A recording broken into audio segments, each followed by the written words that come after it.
Alexandra Henriot-Côte, bonjour. Vous êtes généticienne, vous êtes titulaire d'un doctorat en génétique de l'Université Paris Diderot, vous êtes ancienne directrice de recherche de l'hôpital Necker à Paris, et vous avez envoyé un tweet en me mentionnant, mais ce tweet m'a interpellé.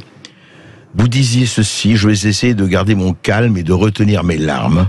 Le produit qu'on injecte massivement et dont on réclame une 4e dose affecte le cycle menstruel d'une femme. Au moins 10% des femmes, réduit de 22% la motilité globale des spermatozoïdes, etc., etc. Alors, Alexandra Henriot-Côte, dont vous connaissez, alors certains vous louent, d'autres vous gémonient, on vous traite de sulfureuse, mais vous n'avez pas changé de cap depuis 2 ans et demi que vous avez lancé l'alerte, vous avez donné l'alerte. Alors, où en est-on aujourd'hui ? Mais écoutez, d'abord merci de me recevoir. Vous le dites justement, effectivement, l'image qu'on a donnée de moi est tellement détestable que je comprends tous ceux qui me détestent, puisque moi-même, si j'étais confrontée à cela, je détesterais cette personne. Donc, merci. Eh bien, je vous avais dit à la première fois que j'étais venue en novembre 2020, toute première fois. Je suis pas venue souvent, je suis venue 3 fois. C'est la 4e fois. Et la première fois, je vous avais dit, j'ai l'impression qu'on est revenu au temps des devins. Hélas, c'est religion, quoi, religion. Voilà, ouais. Et c'était parce qu'on nous prédisait des vagues que mon collègue Laurent Toubiana a très largement déconstruit, démonté pour l'affaire, pour essayer de donner des chiffres derrière ces éléments de langage. Et je constate que ces éléments de langage deviennent de plus en plus catastrophiques. C'est-à-dire qu'on acquiert un nouveau langage. Par exemple, il devient banal, entre guillemets, qu'une femme soit ménopausée à 30 ans. Non, ça n'est pas normal. Ça devient normal. Il y a eu plusieurs cas de ce genre. Oui, évidemment. Sinon, je ne les rapporterai pas. Ouais. Ça devient normal qu'on parle de myocardite, péricardite. Saviez-vous seulement ce que ce mot signifiait il y a de ça 2 ans? Ça devient normal que des jeunes en souffrent. Et vous voyez comment petit à petit on est. Et puis alors ça devient normal que quand on vaccine une population, et pourtant je faisais partie de ceux qui croyaient en la vaccination, quand on vaccine une population à hauteur de 85, 90, 95%, il est normal de voir des pics épidémiques ressurgir et donc d'alterner ainsi des campagnes de vaccination, des pics épidémiques, des campagnes de vaccination, des pics épidémiques. Et on a l'impression qu'on prend ce rythme. Donc de là où on était sur des devins, je crois qu'on est tombé dans une propagande sur un produit qui n'a pas fait ses preuves, qui n'a pas apporté la protection que nous aurions aimé qu'il apporte, et donc en fait je suis extrêmement malheureuse. Et effectivement, je peux le dire, je souffre au quotidien parce qu'en fait moi je suis confrontée tout le temps aux victimes de ce système d'une façon générale. Je dois avouer que donc voilà, c'est le fait de dire mais il y a cet aspect-là. Il y a aussi le. Alors juste un mot, Alexandra Henriot-Côte. Vous avez dit, et je crois que c'est un peu le nœud du problème, et vous avez dit quelque chose de très fort en quelques mots, que vous ayez qu'on soit d'accord ou pas, mais vous dites il faut arrêter de traiter la population saine comme si elle était malade. Donc c'est ça qui s'est passé. C'est ça qui se passe. C'est ça, que tout le monde est traité comme s'il était potentiellement malade. C'est ça. Et on a dérivé en même pas 2 ans à une maladie qui ne parle que à une médecine qui ne parle que d'une maladie. Donc ça devient la médecine d'une maladie, en l'occurrence le Covid. Je crains que ce soit la médecine d'une autre maladie. Là, en Angleterre, on est en train de parler de cas de polio. On a aussi parlé des cas de variole du singe. Donc on voit poindre le fait qu'on devienne à chaque fois une médecine d'une maladie avec une seule solution thérapeutique qui est évidemment la solution vaccinale, dite vaccinale, parce que ce sont tout le temps en vérité des injections géniques qui nous sont proposées. Donc on voit ce rythme qui est en train de prendre racine, où on alterne 3 étapes. Première étape, on nous fait peur en disant, oulala, il y a un nouveau variant, il y a une nouvelle vague qui va arriver, et on est en plein dans cette psychose. Oui, c'est revenu là, les nombres de cas qui explosent, etc. Deuxième étape, et je ne juge pas si elle est fondée ou pas, hein, cette première étape, mais voilà. Deuxième étape, on vous dit qu'il faut vous séparer les uns des autres. C'est là où je dis on traite la population saine comme si elle était malade. C'est-à-dire que ça devient la priorité de 100% des individus, de nos compatriotes. Et on doit se séparer, ne plus se toucher, ne plus se serrer la main, se donner des coups de poing, mettre des masques et se tester et s'isoler. Ça, c'est la deuxième étape. Et la troisième étape, et évidemment, j'ai une solution pour vous. Rassurez-vous, c'est cette vaccination chronique, cette fameuse AVC, abonnement vaccinal chronique, qui finalement, par hasard, vous avez choisi ça. Écoutez, j'aime bien. D'habitude, je n'aime pas les acronymes, mais celui-là, je me suis permis je sens. Vous l'avez choisi avec beaucoup de précision. Voilà, alors donc vous dites A, c'est pour abonnement vaccinal chronique. D'accord. Et on voit bien que c'est cela, puisque là on est d'ailleurs en train de nous parler d'un vaccin qui marcherait contre Omicron que Moderna a développé. Donc on voit que désormais cette médecine que nous affectionnons, enfin vraiment très fortement, dont j'estime qu'elle était très puissante, toutes ces prévisions que j'avais faites, toutes ces alertes, ce n'étaient pas des prévisions, c'était uniquement basé sur la littérature scientifique. Donc on était bon.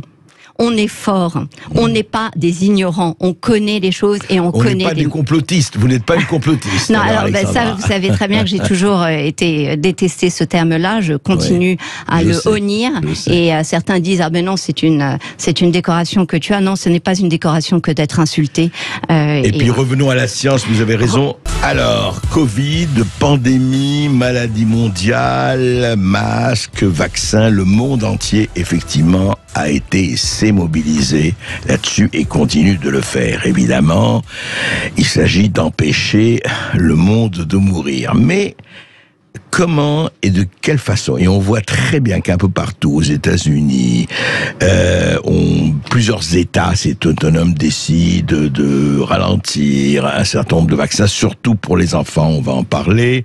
D'autres, par exemple, en Afrique ou en Inde, ils disent, attendez, ils ont dit à certains labos, oui, mais on veut que vous preniez la responsabilité, sinon, nous, on les prend pas, etc., etc.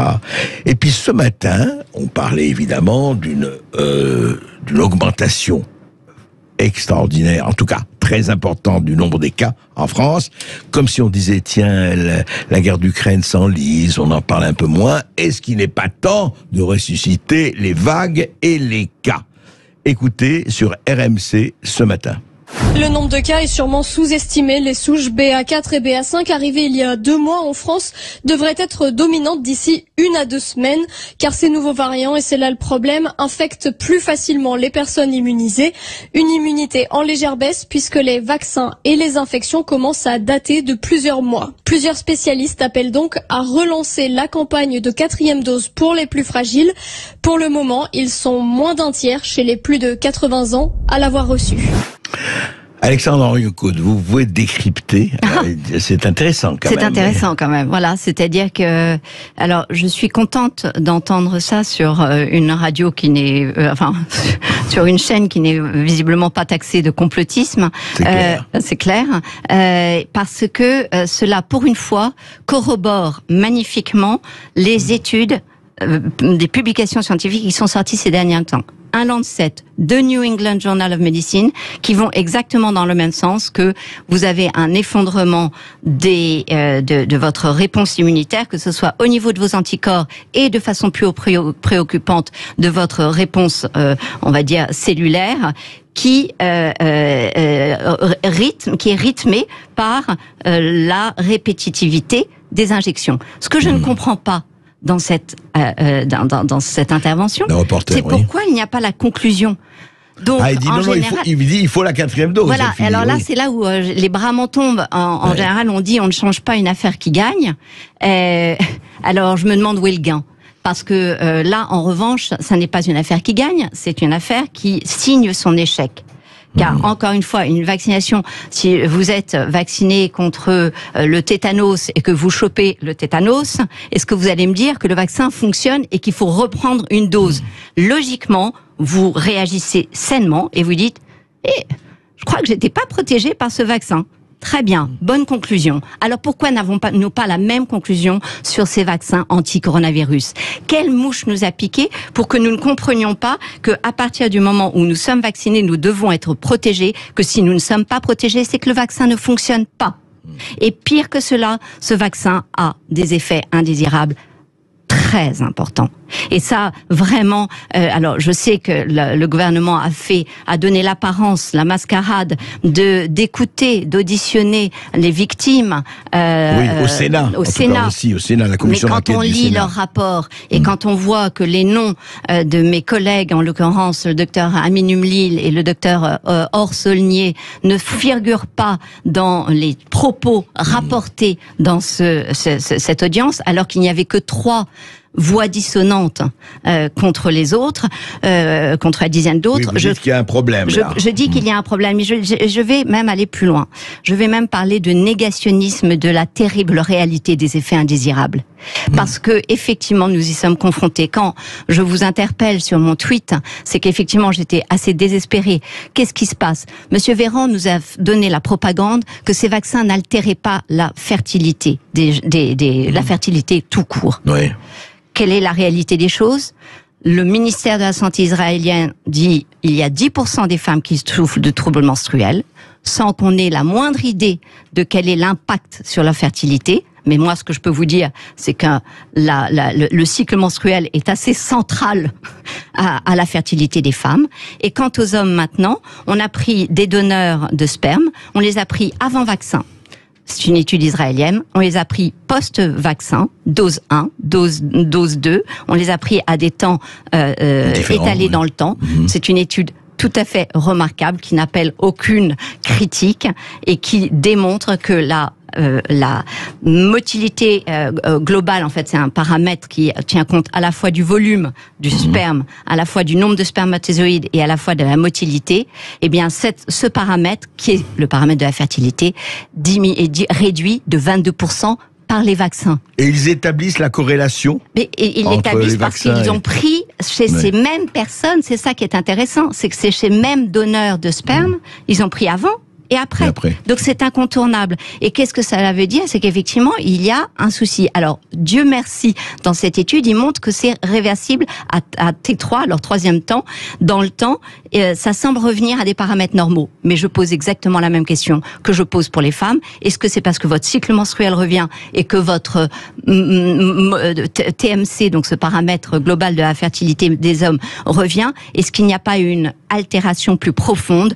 Parce que il y a finalement cette interaction du tissu qui supporte vos spermatozoïdes ou vos ovocytes et qui nourrit vos cellules. Donc il y a une question majeure et il y a d'un côté la propagande, ça n'altère pas la fertilité, et d'un autre la réalité qui observe un certain nombre de dysfonctionnements rapportés même par des ministères de santé israéliens. Oui, mais Alexandre Arignocco, le problème toujours se pose. On dit mais écoutez, on a vacciné des milliards de personnes, des milliards. C'est d'autant plus préoccupant. Oui, mais est-ce que ces milliards de personnes, franchement, vous n'avez pas des cercueils dans les rues, vous n'avez pas des gens allongés et en train d'agoniser. Oui. Je veux dire, alors, donc, est-ce que justement, est-ce qu'on n'est pas en train de... Alors, on avait peut-être gonflé l'angoisse, est-ce qu'on n'est pas en train de gonfler les dangers? Oui, alors, vous avez raison et c'est toujours un travers possible, et donc je veille à moi-même, surtout que je suis sensibilisée sur le sujet, sur le plan émotif, donc vous avez complètement raison qu'il faut savoir raison garder, mais quand la base de données de l'OMS vous rapporte 3,9 millions d'effets adverses graves, d'effets secondaires graves. 3,9 millions d'effets adverses. Oui. Vous vous dites, bon, bah, c'est pas que dans ma tête. Quand dans ces 3,9 millions, ce sont la deuxième catégorie dans l'ordre, c'est des troubles neurologiques. Vous dites, donc en fait, il y a véritablement un problème. Et quand vous prenez la distribution par âge, je ne sais pas si on peut montrer ce graphe qui est assez simple de cette base de l'OMS. Montrez-le, attendez, montrez-le à la caméra. La caméra étant... La caméra étant là. Là. Alors, voilà, comme ça. Approchez, oui, très bien. Voilà. Très bien, Eh bien, en fait, on voit la distribution par âge de ces effets indésirables graves. Et vous voyez qu'évidemment, celles des extrémités vont être les plus jeunes et les plus vieux respectivement. Et celle du milieu, celle la plus importante, ce sont les 18-44 ans. Cela, pour moi, est très préoccupant. Alors, non, je ne crois pas que ce soit que dans ma tête, ou alors c'est aussi dans la tête de beaucoup de victimes. Non, mais c'est important, et vous avez raison d'insister, parce que, alors, je ne fais pas partie de ceux qui ont dit tout le monde va mourir. Vous le savez très bien, je vous ai dit, il y a plus d'effets de formes graves. Ça, c'était lorsque j'étais venue chez vous en décembre 2020. Je vous alertais sur la base des données de Pfizer qu'il y avait plus de formes graves dans le groupe vacciné que dans le groupe placebo. Alors, évidemment, les gens s'attachent fortement à ce que ça protège des formes graves. Alors ça, c'est vraiment le dernier bastion, parce que comme ça protège pas de la transmission, ni ça, de la... tout le monde le sait aujourd'hui, ça. Voilà. Mais sur les formes graves, les gens le savent moins. Et continuent à vous dire, l'autre jour, j'ai écouté cet Américain, journaliste, qui interrogeait le docteur Fauci, et qui disait, il avait été hospitalisé d'un Covid après être triple vacciné, et qui disait, heureusement que j'ai été vacciné, parce que je n'ai pas eu la forme grave. Alors là, vous dites, mais alors écoutez, là vraiment les bras, voilà, encore une fois, les bras m'en tombent. Donc vous voyez qu'il y a un décalage, et je le comprends, parce que quand vous avez fait quelque chose auquel vous croyez, et que vous pensiez que c'était bien, ou alors que vous l'avez fait pire, contraint et forcé, pour des raisons de passe, et ça serait aussi important de revenir, à ce moment-là, vous allez trouver toutes les justifications de la Terre, parce que vous ne pouvez pas vivre dans l'angoisse. Et je fais partie de ces gens qui disent à tout le monde, rassurez-vous, nous mourrons tous, et donc pour essayer de détendre l'atmosphère, bien entendu. En revanche, pourquoi j'alerte autant? Parce que je considère qu'il y a toujours des solutions, et que c'est pas parce que vous avez été injecté par quelque chose qui effondre régulièrement votre réponse immunitaire qu'il n'y a pas une solution. Quelle est la solution? Arrêtez de vous injecter. Arrêtez de vous injecter, et normalement, en toute logique, vu ce qu'on vient de voir sur l'étude sur les spermatozoïdes, eh bien, on peut espérer que le corps puisse réparer. Alors, deux questions, Alexandra Henrion-Caude. Est-ce que la déclassification des tests de Pfizer, de la fameuse étude, 85 000 pages, souhaitait effectivement que ce soit protégé pendant 50 ans ou 70 ans. Un juge a dit le contraire. Est-ce que ça a montré aussi que c'était pas tout à fait au point? Oui, alors je dois avouer que de ce que j'en ai vu, parce que je vous cacherai pas que je n'ai pas, ce livre de chevet avec ses 85 000 pages, cela conforte ce que les études de Pfizer montraient à la base.